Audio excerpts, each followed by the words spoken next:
بسم اللہ الرحمن الرحیم۔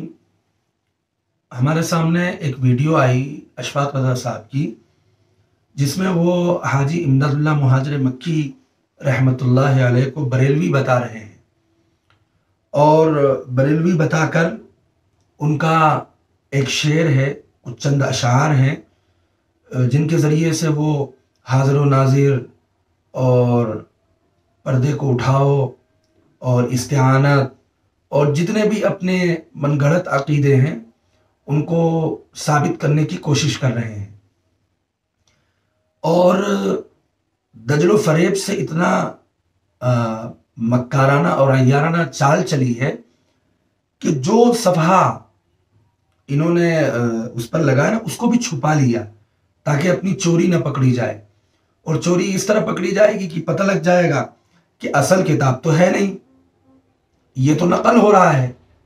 اب اگر پورا صفحہ دکھا دیں گے تو یہ پتہ چل جائے گا یہ تو دوسری کتاب کا اقتباس نقل ہو رہا ہے، اور یہاں پر انہوں نے یہ چال چلی کہ اس کو چھپا دیا تاکہ لوگوں کو پتہ نہ چلے اور صرف جو ہے اشعار دکھائی دیں۔ تو آپ کی یہ عیارانہ اور مکارانہ چالیں جتنی بھی ہیں انشاءاللہ ہم ان کو بے نقاب کریں گے، آپ فکر نہ کریں۔ تو پہلے آپ جو ہے ان کی ویڈیو کو سماعت فرمائیں، یہ کیا کہہ رہے ہیں۔ کیا دیوبندیوں کے پیر مولوی اشرف علی تھانوی، قاسم نانوتوی اور رشید احمد گنگوہی کے پیر حاجی امداد اللہ مہاجر مکی رحمہ اللہ یہ بریلوی تھے؟ ہاں، یہ بریلوی تھے۔ یہ کہہ رہے ہیں کہ ہاں، حاجی امداد اللہ مہاجر مکی رحمۃ اللہ علیہ بریلوی تھے، اور اس کے ساتھ ساتھ یہ بھی کہہ رہے ہیں حاجی امداد اللہ مہاجر مکی رحمۃ اللہ علیہ۔ یہ بڑی بات ہے، ابھی انشاءاللہ ان کے 14 طبق ہم روشن کرتے ہیں آپ کے سامنے۔ ایک عبارت انہوں نے یہاں پر نقل کی ہے جو کہ حاجی امداد اللہ مہاجر مکی ہی کی ہے، کیونکہ اس عبارت کا اور اس پورے قصیدے کا دیوبندیوں نے کہیں پر بھی انکار نہیں کیا۔ تو حاجی امداد اللہ مہاجر مکی نے ایک قصیدہ لکھا رسول اللہ صلی اللہ علیہ وسلم کی بارگاہ میں، اور اب سنیں قصیدہ کیا ہے۔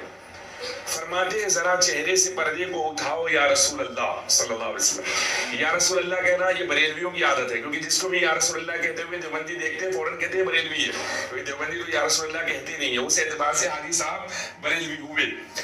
اب آپ یہاں دیکھو کہ انہوں نے کیا کرا کہ ان اشعار کو نقل کیا، جو ہمارے پاس یہ براہین قاطعہ رکھی ہوئی ہے، اس کتاب کے صفحہ نمبر 132 سے یہ اشعار شروع ہو رہے ہیں، اور یہ اقتباس نقل کیا ہے انہوں نے عبد السمیع رامپوری کی کتاب کا، انوار ساتحہ کا، انہوں نے اقتباس نقل کیا ہے، اور اس کے بعد اس کا جواب دیا ہے۔ یہ اتنا عجیب بندہ ہے، اتنا مضحکہ خیز بندہ ہے، تمسخر کرتا ہے اتنا، کہ اس نے کیا کرا، اس عبارت کو چھپا دیا اور اگلی والی عبارت کو بھی نقل نہیں کیا۔ تو یہ جو خیانت والا کام ہے جو تم کو اپنے اعزاء اور اقربا اور فاضل بریلوی سے ملا ہے، وہ کام ذرا ہم لوگوں کے سامنے نہ کرا کرو۔ اس لیے میں آپ کے سامنے ان اشعار کو نقل کرنے کے بعد جواب جو دیا گیا ہے وہ آپ کے سامنے نقل کرتا ہوں۔ حضرت فرماتے ہیں اقولو، پہلے بھی گزرا اب پھر لکھتا ہوں کہ عقیدہ علم غیب تو خواہ کوئی ایسے اشعار پڑھے شرک ہے، یعنی عقیدہ علم غیب کی نیت سے اگر کوئی شخص یہ شعر پڑھتا ہے، اس طرح کے اشعار پڑھتا ہے تو شرک ہے۔ اور شوق و محبت میں جائز، شوق و محبت میں کیا ہے؟ جائز ہے۔ دیکھو جائز کہہ رہے ہیں، یہ کہہ رہے تھے کہ حاجی امداد اللہ مہاجر مکی کی ان اشعار کو دیوبندی آج تک مانتے ہوئے آئے ہیں اور اس کا انکار بھی نہیں کرتے، تو کیوں انکار نہیں کرتے وہ بھی میں آپ کو بتا رہا ہوں۔ شوق و محبت میں جائز، اور سب مسلمان صلحاء و علماء پر گمان صالح ہے، مگر خلوت میں یا مجمع خواص میں ایسے اشعار اگر ہوں تو اندیشہ نہیں۔ یہ دیکھو جائز تو کہہ رہے ہیں، ہم یا رسول اللہ کہنا بھی جائز سمجھتے ہیں، اور پردے کو، حضور کے پردے کو اٹھوا، وہاں سے جو اشعار میں منقول ہے کہ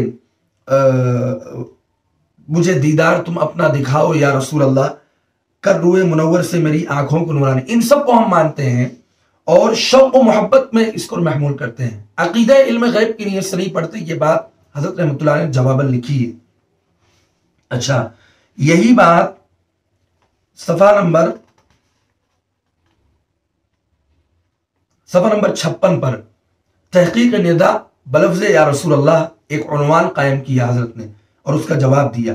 اقولو، سائل کی مراد اس سے یہ تھی کہ ندا اور خطاب تو سب لغات میں حاضر موجود کے واسطے موضوع ہے، سو اشعار و مدح میں جو ندا و خطاب پڑھا جاتا ہے اگر ذات فخر عالم کو حاضر ناظر بالذات کوئی عقیدہ کرے تو مشرک ہوتا ہے، اور اگر یہ عقیدہ نہیں بلکہ محض محبت میں کہتا ہے یا بوجہ اس کے کہ اگر ضمن صلاۃ و سلام میں ہے تو ملائک آپ تک پہنچا دیں گے، اور جو بدون اس کے ہے وقت غرض اعمال کے پیش ہو جائے گا تو جائز ہے۔ یہ بات دیکھیے صفحہ نمبر 56 پر براہین قاطعہ کے اندر یہ بات لکھی ہوئی ہے، جس کو آپ نہ پڑھے ہیں نہ پڑھیں گے، کیونکہ تعصب کا، عصبیت کا جو عینک آپ کے چہرے پر لگا ہوا ہے، آپ کے دل کے اوپر جمع ہوا ہے، آپ اس کو ہٹا نہیں سکتے۔ تیسری بات، فیصلہ ہفتہ مسئلہ کا آپ بڑا ببانگ تو حل چیلنج کر رہے تھے کہ میں پڑھ کے دکھاؤں تو پوری ویڈیو جو ہے اتنی لمبی ہو جائے گی اور فلاں ہو جائے گا اور وغیرہ وغیرہ۔ یہ دیکھیے میرے سامنے یہ کلیات امدادیہ ہے، میرے سامنے، میں آپ کے سامنے صفحہ نمبر 111 وہی فیصلہ ہفتہ مسئلہ جس کا آپ کیا ہے حوالہ دے رہے تھے، یہ دیکھیے یہ فیصلہ ہفتہ مسئلہ اسی میں سے میں آپ کے سامنے پڑھ رہا ہوں۔ دیکھو حضرت نے کیا لکھا ہے، سارا مسئلہ ہی حل کر دیا ہے۔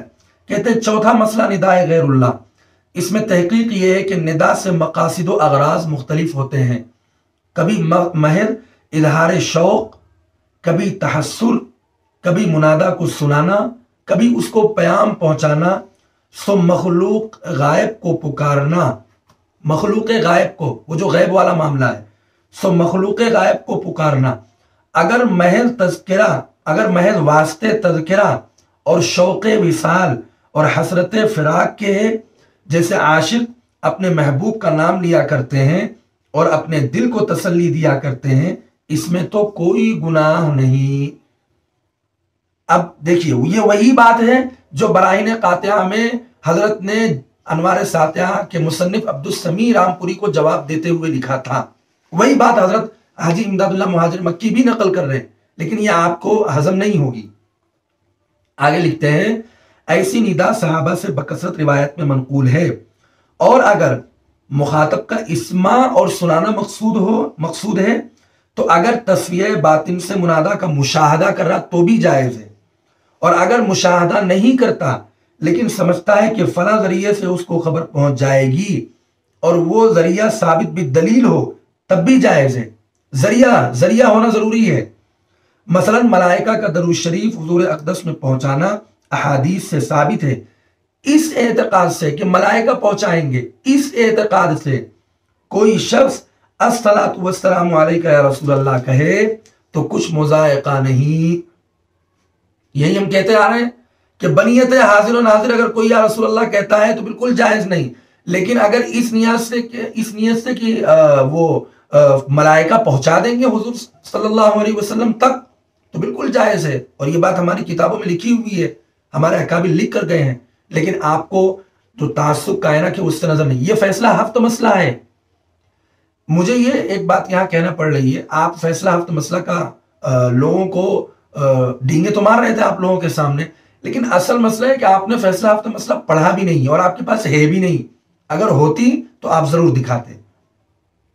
کہتے ہیں اور اگر نہ مشہود ہو وہ ندا ممنوع ہے، مثلا کسی ولی کو دور سے ندا کرنا، دیکھو آپ کا مسئلہ، مثلا کسی ولی کو دور سے ندا کرنا، اس طرح کی اس کو سنانا منظور ہے، اور روبرو آمنے سامنے نہیں، نہ ابھی تک اس شخص کو یہ امر ثابت ہوا کہ ان کو کسی ذریعے سے خبر پہنچے گی، یہ ذریعہ متعین کیا مگر اس پر کوئی دلیل شرعی قائم نہیں۔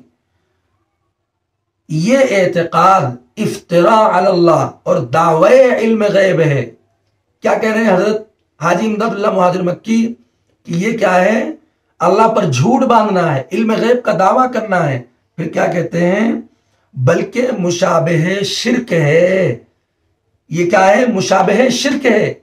یہ بات حاجی امداد اللہ مہاجر مکی رحمۃ اللہ علیہ اسی کتاب کے اندر نقل کر رہے ہیں، اسی فیصلہ ہفتہ مسئلہ میں جس میں آپ نقل کر رہے ہیں۔ یہی بات اس میں ہم کہتے ہیں، یہی بات براہین قاطعہ میں لکھی ہوئی کہ اگر آپ حاضر ناظر کی نیت سے کچھ کہتے ہیں تو شرک ہے، گناہ ہے، حرام ہے، ناجائز ہے، لیکن اگر آپ کا مقصد یہ نہیں ہے تو بالکل شرک نہیں ہے. آپ محبت میں کہیے اور عشق میں کہیے اور جذب میں کہیے اور حضور کے مزار کے سامنے کھڑے ہو کر کہیے اور یہ نیت کر کے کہیے کہ فرشتے اس پیغام کو پہنچا دیں گے، تو لا حرج، اس میں کوئی حرج نہیں ہے. یہی بات حاجی امداد اللہ مہاجر مکی رحمۃ اللہ علیہ فرما رہے ہیں. اور آپ کا جو علم غیب کا دعویٰ ہے اس کو تو شرک قرار دے رہے ہیں. اور آپ نے بہشتی زیور کی ایک عبارت پر اعتراض کیا تھا کہ بغیر کسی کو پکارنا، یہ جانتے ہوئے کہ بغیر کسی ذریعے کی کسی کو پکارنا اور یہ جاننا کہ اس کو خبر ہو گئی تو شرک ہو جائے گا، تو بڑا واویلا مچایا. تو بھیا یہی بات تو حضرت حاجی امداد اللہ مہاجر مکی رحمۃ اللہ علیہ بھی فرما رہے ہیں. ایک بات ہو گئی.